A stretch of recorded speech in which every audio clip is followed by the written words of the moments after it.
nhưng mà thay rồi nhưng mà xong xua bỏ ông tình trạng vì con phải giao chấm pua bột bột thọ bột sòng pro ấy miền bột bò sạt dương môi chấm nón che thà hạt ấy bột bàn bậy đi biển hai bỏ ông mình tự lọp bình tê hai hạt ấy bàn dương che tài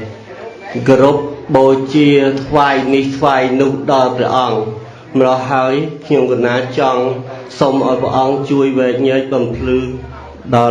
bột bò sạt đây nơi mình toàn vô chứ bà xong na xong ông chui năng chẳngបញ្ហានេះក៏មិនមែនបានន័យថាអ្នកដែលកំពុងតែគោរពនឹងយល់ដែរ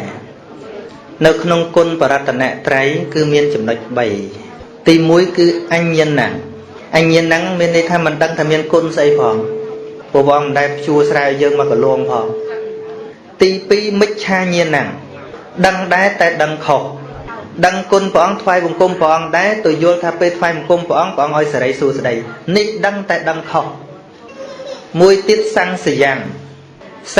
ងគឺសេចក្តីសង្ស័យប្រពុតមិនដឹងមានមែនអត់មែនទេមិនធ្វើមុខស្មៅចឹងអាមែនមិនចំណុចចុងក្រោយដែលល្អបំផុតគឺសម្មាញាណំគឺដឹងដោយប្រពៃដឹងដោយល្អអញ្ចឹងបានអ្នកខ្លះរហូតដល់អ្នកកាន់សាសនាខ្លះគេតេស្តឌីលយើងទៅថ្វាយអង្គមអីរូបស៊ីម៉ង់មែនទេរូបស៊ីម៉ង់រូបថ្មនាំគ្នាទៅថ្វាយអង្គមភ្លើអានឹងមកពីអ្នកថានឹងភ្លើទៅដឹងឥឡូវអាត្មាបញ្យល់បន្តិចញាតិញោមយល់ញាតិញោមដែលនិយាយទូរស័ព្ទឯងប្រសិនបើយើងមើលកាយវិការអ្នកនិយាយទូរស័ព្ទដឹងលើឈួតចឹងអាឡូបកាច់ចុះបកាច់ឡើងម្នាក់អីឆ្កាដៃឆ្កាជើងនិយាយមួយទូរស័ព្ទហ្នឹងណាប៉ុន្តែគោលដៅនៃអ្នកនិយាយដាក់ទូរស័ព្ទហ្នឹងឬក៏និយាយទៅកាន់នរណាម្នាក់អាឡូបើយើងនិយាយថាអាឡូទូរស័ព្ទណាដែលនិយាយអញ្ចឹងអាឡូម៉ែវានៅណា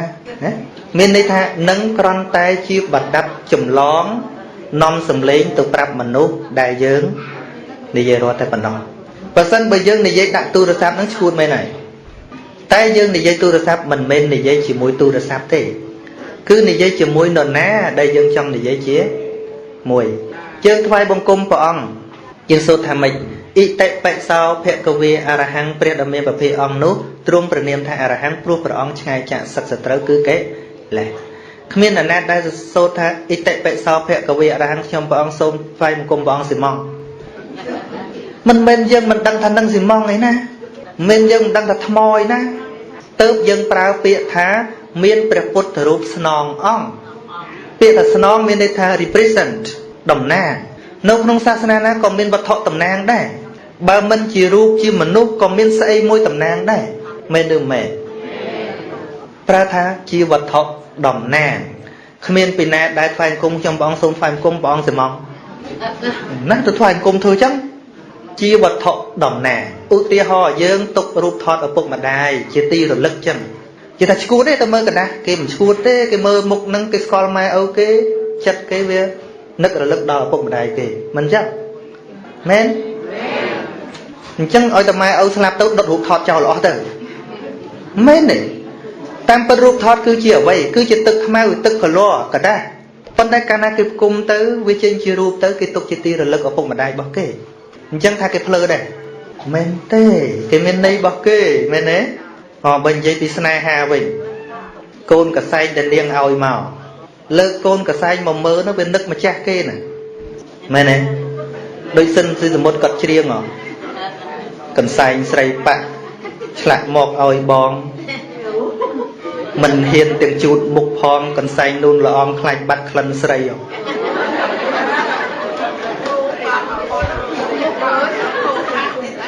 សូតែកសែងអញ្ចឹងវាខ្វះណាស់ហើយផ្សារនោះ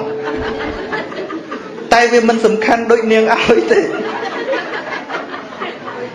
មែនអត់យើងយល់អត់វាមានន័យរបស់គេអញ្ចឹងណាកសែងអញ្ចឹងវាកោបឯងកោបបាញ់ទៅទឹកអប់ទៅវាកោបឯងប៉ុន្តែបើមិនអ្នកនាងដែលខ្លួនស្រឡាញ់ឲ្យទេវាមិនសំខាន់ទេ តែបើបានពីដៃនាងដែលខ្លួនឯងស្រឡាញ់ទៅវាសំខាន់ណាអូពីណាមកកំទេចចោលខឹងណាមែនទេយ៉ាងណាមិញរបស់នឹងវាតំណាងទឹកចិត្តរបស់គេយើងធ្វើនឹងឲ្យទៅចំពោះព្រះអង្គគឺតំណាងយល់ទេតំណាងវត្ថុតំណាងយើងយល់ហើយពាក្យថាតំណាងដល់ពេលយើងថ្វាយអង្គមបិទភ្នែកថ្វាយអង្គមទៅព្រះអង្គបរិបូរដោយវិជាចរណៈព្រះអង្គជាសម្មាសម្ពុទ្ធព្រះអង្គទ្រង់ប្រសើរដោយស្អីទេនឹកទៅដល់គុណរបស់ព្រះអង្គទេយល់ទេ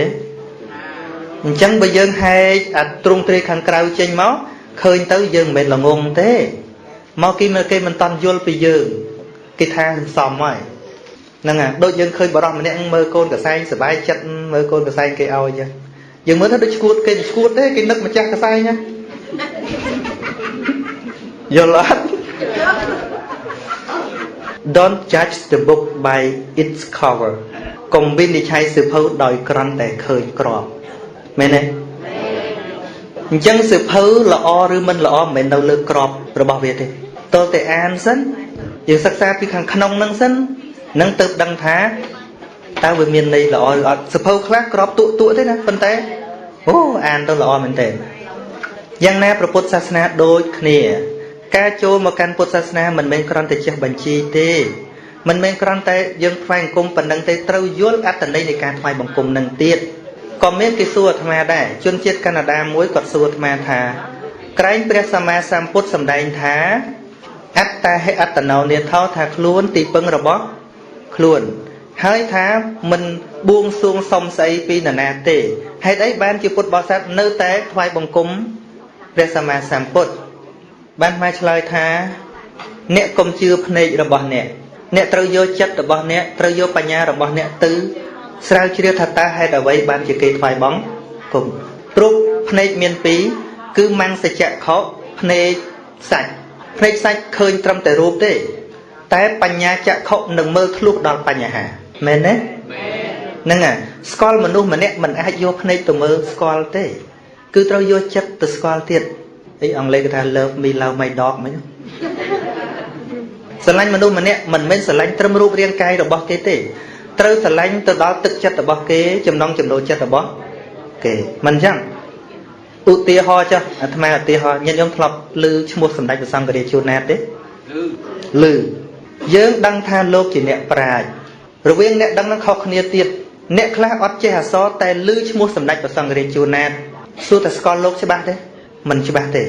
តែមនុស្សណាដែលចេះអក្សរធ្វើការងារអីយកវចនានុក្រមរបស់លោកយកមកប្រើអ្នកនោះទើបស្គាល់លោកច្បាស់មែនទេហ្នឹងហើយធ្លាប់ស្ដាប់ការសម្ភាសអក្សរសាស្ត្ររបស់លោកដឹងថាលោកចេះប៉ុណ្ណា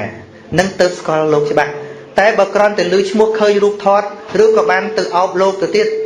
តែអត់ដែលបានចេះដឹងអ្វីពីលោកបន្តិចសោះអ្នកនោះឈ្មោះថាមិនស្គាល់លោកច្បាស់ទេចឹងហើយបានគេយកឈ្មោះសម្ដេចជួនណាតយកទៅកុហកបោកប្រាស់បានខ្លះគេថាគេកើតមកជាសម្ដេចជួនណាតឃើញទេខ្លាំងបកាយចេះចុះតែបើយើងស្គាល់អំពីទឹកបតីរបស់លោកមិននឹងចឹងទេស្របទៅធម៌ដែលព្រះអង្គសម្ដែងថាម៉េចយោធម្មងបស្សតិសោមងបស្សតិអ្នកណាឃើញធម៌ទៅឃើញតថាគតអញ្ចឹងបាននៅស្រុកខ្មែរជាប្រសងនេះអាត្មាផ្សាយធម៌ច្រើនជាងគេបច្ចុប្បន្នច្រើនជាងគេតែអាត្មាជាមនុស្សដែលគេស្គាល់តិចជាងគេពួកគេកាងតឡើងកាន់មីក្រូអញ្ចឹងចុះតែមីក្រូតែអាត្មាទៅបាត់ហើយនៅស្រុកខ្មែរក៏អញ្ចឹងដែរហើយផ្សាយតាមវិទ្យុ6 7 10វិទ្យុហ្នឹងអាត្មាក៏មិនដែលដាក់ថាអាត្មានៅតាណាដែរមិនដែលប្រាប់គេថាអាត្មានៅតាណាទេចប់ទៅគឺចប់តែហ្មងខ្លះហ្នឹងអត់ដឹងថាអាត្មានៅណាទេសូម្បីទៅអូស្ត្រាលីគេសួររិទ្ធិគុណនៅវត្តណាថាអាត្មានៅវត្តណាមិនសំខាន់ទេសំខាន់ញោមយល់ថាអាត្មានិយាយថាម៉េចមិនបាច់ស្គាល់គ្នាក៏បានខ្លះគេអួតគ្នាអូលោកគ្រូហ្នឹងអួតតែទេសនាបើគ្មានបរិស័ទអាត្មាមិនមែនទេសរកបរិស័ទទេអាត្មាដើរបញ្យល់បរិស័ទឲ្យយល់ឲ្យទៅផ្ទះវិញទៅចប់មានចាំបាច់អីទៀតបើយល់ហើយមែនទេពេលខ្លះព្រះសម្មាសម្ពុទ្ធធ្វើអញ្ចឹង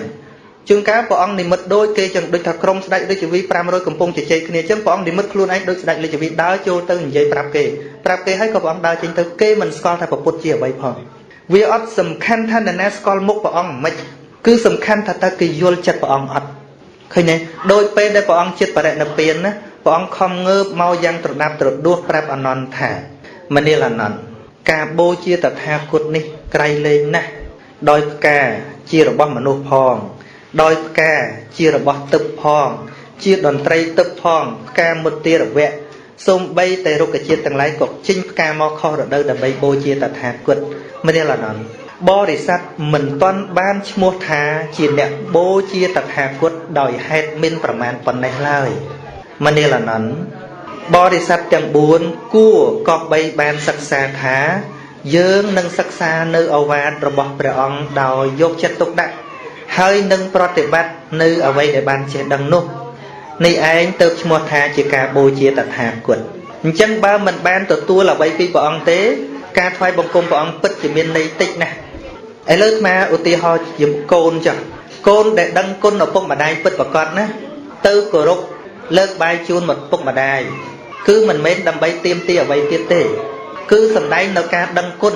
ដោយអាត្មាមិនថាខ្លួនឯងយ៉ាងម៉េចទេតាំងពីអាត្មាដឹងក្តីមកអ្វីដែលញោមគិតថាទុកឲ្យអាត្មាមិនត្រូវការទេអាត្មាមានតែគិតថាធ្វើអ្វីដើម្បីគាត់វិញនេះឯងគឺជាចិត្តកតញ្ញូគេគិតអញ្ចឹងចុះបើយើងទៅថ្វាយបង្គំគាត់ម៉ែកុំភ្លេចណាដីនឹងទុកឲ្យខ្ញុំនេះមិនមែនជាភាពកតញ្ញូទេដីដែលញោមទុកឲ្យអាត្មាញោមលក់ទិញជិះម៉ូតូអស់ទិញម៉ូតូជិះអស់នឹងដីទុកសម្រាប់ការប្រពន្ធផងប៉ុន្តែញោមលក់ទិញម៉ូតូជិះតែកុំខ្វល់លើតែកុំគិតរឿងអាត្មាចុះប្រសិនបើយើងថ្វាយបង្គំគាត់ដែរគោរពគាត់ដែរម៉ែថ្វាយបង្គំជូនសឡមួយចានប៉ិនកុំភ្លេចណាផ្ទះនឹងទុកឲ្យខ្ញុំការថ្វាយបង្គំបែបនេះជាការដឹងគុណអត់មែនទេដូចគ្នានឹងយើងទៅថ្វាយបង្គំព្រះអង្គចឹងថ្វាយបង្គំឲ្យសុំបលិចឆ្នោតមិនមែនជាការដឹងគុណព្រះអង្គទេចុះថ្វាយបង្គំដូចម្ដេចដែលឈ្មោះថាដឹងគុណពិតប្រាកដនៅពេលដែលយើងស្ដាប់ដឹងខុសផ្លូវខុសផ្លូវត្រូវហើយយើងយកធម៌បដិបត្តិអប់រំផ្លូវចិត្តនោះស្រាប់តែយើងបានធូរស្បើយនៅក្នុងចិត្តយើងក៏កើតសេចក្តីដឹងគុណថាគុំតែបានធម៌ព្រះអង្គជួយយើងមិនអាចដោះស្រាយវិបត្តិផ្លូវចិត្តរបស់យើងបានទេយើងទៅថ្វាយបង្គំនឹងគឺ express our sincere thanks គឺបញ្ជាក់នៅសេចក្តីអរគុណយ៉ាងក្រៃលែងដែលមិនអាចរកអ្វីកាត់ថ្លៃបានដោយសារបញ្ហាផ្លូវចិត្តនេះប្រសិនបើមិនបានបដិបត្តិតាមព្រះអង្គទេមិនអាចដោះស្រាយបានគឺគ្រាន់តែអរគុណព្រះអង្គប៉ុណ្ណោះនេះឯងជាអត្ថន័យនៃការថ្វាយបង្គំព្រះអង្គយល់ទេអញ្ចឹងចាំចោះឲ្យទៅថ្វាយបង្គំព្រះអង្គឲ្យសុំអីហ្នឹងគឺមិនតាន់ដឹងគុណព្រះអង្គពិតប្រាកដទេដោយកូនយកបាយមួយចានទៅថ្វាយបង្គំម៉ែពិសាបាយប៉ិនកុំភ្លេចទុកឡានឲ្យខ្ញុំហើយអ្នកខ្លាំងទៅអដេញឪចិត្តស្លាប់ទៅស្មានទៅសួរអីខំឲ្យពេទ្យចាក់ថ្នាំឲ្យគាត់និយាយរួចដើម្បីអីដើម្បីឲ្យសួរគាត់ឪឡាននឹងទុកឲ្យណាមើលទៅដូចដឹងគុណណាស់អញ្ចឹងណាប៉ុន្តែទេណាចង់ដឹងតឡាននឹងទុកឲ្យណាអញ្ចឹងអត្តន័យនៃការថ្វាយបង្គំព្រះអង្គរហូតទៅជាពុទ្ធានុសតិទៅជាបកម្មដ្ឋានហ្នឹងគឺរលឹកទៅដល់សេចក្តីបរិសុទ្ធរបស់ព្រះអង្គផងនឹកឃើញករណីគុណរបស់ព្រះអង្គផងថាព្រះអង្គខំចំណាយពេលវេលាអស់45ព្រះវស្សាក្នុងការសម្ដែងធម៌ហ្នឹងដើម្បីឲ្យយើងយល់ដល់ពេលយើងបានទទួលយកមកបដិបត្តិណាយើងអត់មានទាមទារអីពីព្រះអង្គទៀតទេទីមួយយើងយល់ច្បាស់ពីកម្មផលហើយយល់ច្បាស់ពីកម្មផលហ្នឹងក៏ដោយសារស្ដាប់ព្រះអង្គដែរ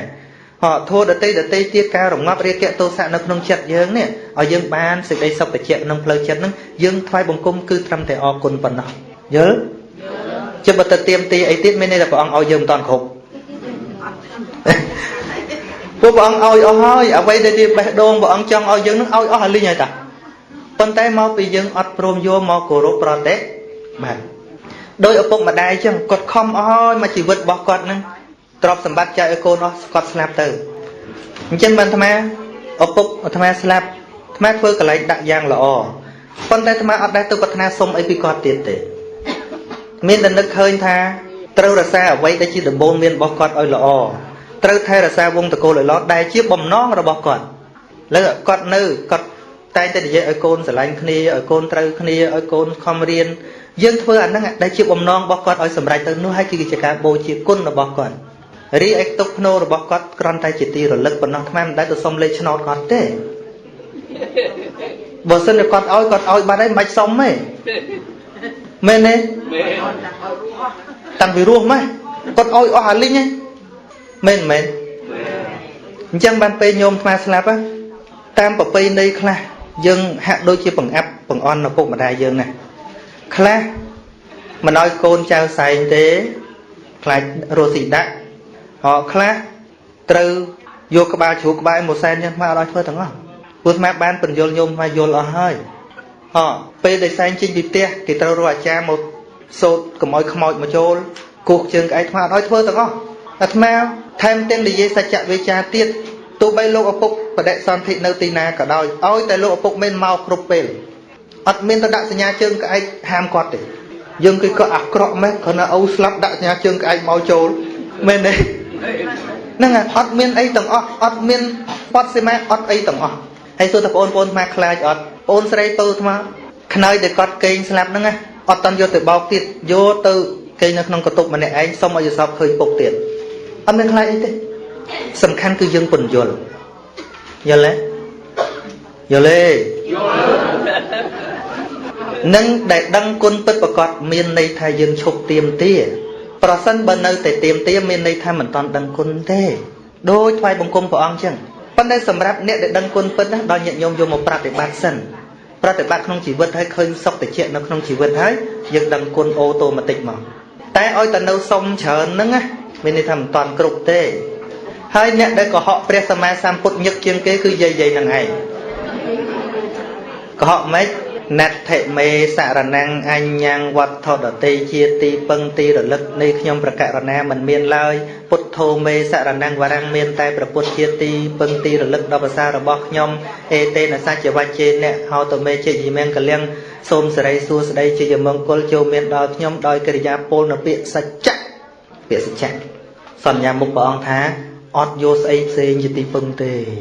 ប៉ុន្តែចេញមកទៅបន់អ្នកតាបាត់ចេញមកទៅរស់នោះបាត់ស្មោះត្រង់ជាមួយព្រះអង្គអត់ទេអ្នកណាអ្នកកុហកព្រះអង្គញឹកជាងគេហ៎អាត្មាប្រៀបធៀបមកប្តីប្រពន្ធវិញ